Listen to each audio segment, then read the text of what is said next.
অনেক দিন পর আমি একটা নিউ এডিটিং নিয়ে চলে এসেছি, তো তোমাদের কোনো সাপোর্ট পাই না বা কিছু পাই না, সেই জন্য ভিডিও ছাড়ছি না বা এডিটিং করতে ভালোও লাগছে না। তোমরা তো সাপোর্টই করছো না, তো তোমরা অবশ্যই সাপোর্ট করবে।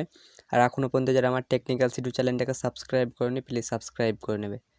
তো আমার কিছু কাজের জন্য আমি এডিটিং ছাড়ছি না, তা তোমরা তো সাপোর্টই করছো না। দেখোই না ভিডিও, ফোন করছো না, বলছে পাসওয়ার্ড কত।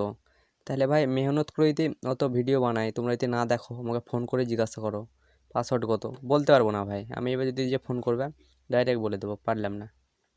ঠিক আছে, তো বেশি বকবো না। সবার প্রথমে 4 নম্বর অপশানে টাচ করবে। ঠিক আছে, পিক্সেল ল্যাবটা ওপেন করে রেখেছি। 4 নম্বর অপশান টাচ করবে, দিয়ে যে পিএনজি ব্যাকগ্রাউন্ডগুলো ডাউনলোড করে নেবে। ঠিক আছে, আমার ভিডিওর নিচে লিঙ্ক পেয়ে যাবে। ফ্রম গ্যালারিতে গিয়ে ব্যাকগ্রাউন্ড সিটু, বারবার একই জিনিস ভালো লাগছে না, তোমরা শিখে গেছো। তারপর নিউ টেক্সটটা ডিলিট করে নিচ্ছি। তারপর প্লাস আইকনে টাচ করবে, ফ্রম গ্যালারি। হ্যাঁ, ফ্রম গ্যালারিতে গিয়ে প্রথম কারামে আমার যে লোগোটা ওটা অ্যাড করে নিচ্ছি। তো তোমরা যেখানে ইচ্ছায় বসিয়ে নেবে। তো আমি পাহামে বোতল একটা গান, এই গানটা তোমরা আমার ডিজে সিটু চ্যানেলে পেয়ে যাবে, দেখে নিতে পারো। একটু পর আপলোড দেবো। এটা 75 থাকবে, 100 করে নেবে সবগুলো। এরকমভাবে করে নেবে। তো আমি করে নিচ্ছি সব।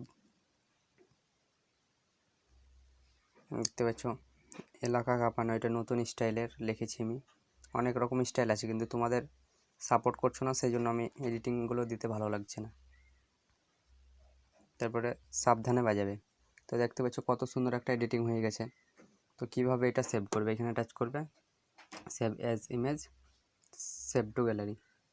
তো এরকমভাবে তোমরা এডিটিং করে নেবে। ঠিক আছে, আর যে বাহামা বোতল, ওইটা আমি তোমাদেরকে ফোনটা দিয়ে দেবো, আমার ভিডিওর নিচে লিঙ্ক, ডাউনলোড করে নেবে। তো এই ভিডিওটা এ পর্যন্ত। আর তোমাদের জন্য ভিডিও ছাড়তেও ভালো লাগছে না, তোমরা দেখো না, ওয়াচ করছো না। তো এই ভিডিওটা এ পর্যন্ত।